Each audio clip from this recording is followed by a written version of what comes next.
നമസ്കാരം. ഞാനിപ്പോൾ വന്നിരിക്കുന്നത് മറ്റൊരു കലാകാരിയെ നിങ്ങളുടെ മുന്നിൽ പരിചയപ്പെടുത്താനാണ്.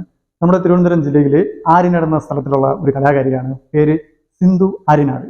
അവർ ഒരു ടീച്ചറാണ്, കവിതാ രചയിതാവാണ്, ഗാനരചയിതാവാണ്. ഇതുകൂടാതെ കായിക സാംസ്കാരിക പ്രവർത്തക കൂടിയാണ്. പേര് സിന്ധു ആര്യനാട്. ആ കലാകാരിയെ ഞാൻ നിങ്ങളുടെ മുന്നിൽ സ്വാഗതം ചെയ്യുകയാണ്. നമസ്കാരം ടീച്ചറെ. ടീച്ചർ ഇപ്പോൾ 200ഓളം കവിതകൾ എഴുതിയിട്ടുണ്ട്. അപ്പോൾ ഇന്നത്തെ തലമുറയോട് കലാപരമായിട്ടും അല്ലാതെ ടീച്ചറിന് എന്താണ് പറയാനുള്ളത്? നമസ്കാരം. ഇന്നത്തെ തലമുറയോട് എനിക്ക് പറയുവാനുള്ളത് ബി ഓൾവേസ് പോസിറ്റീവ് എന്നാണ്. എപ്പോഴും ഓൾവേസ് ബി പോസിറ്റീവ്. കാരണം ഞങ്ങളൊക്കെ വളർന്നു വന്ന കാലഘട്ടത്തിൽ ഒരുപാട് തിക്ത അനുഭവങ്ങൾ ഉണ്ടായിരുന്നു.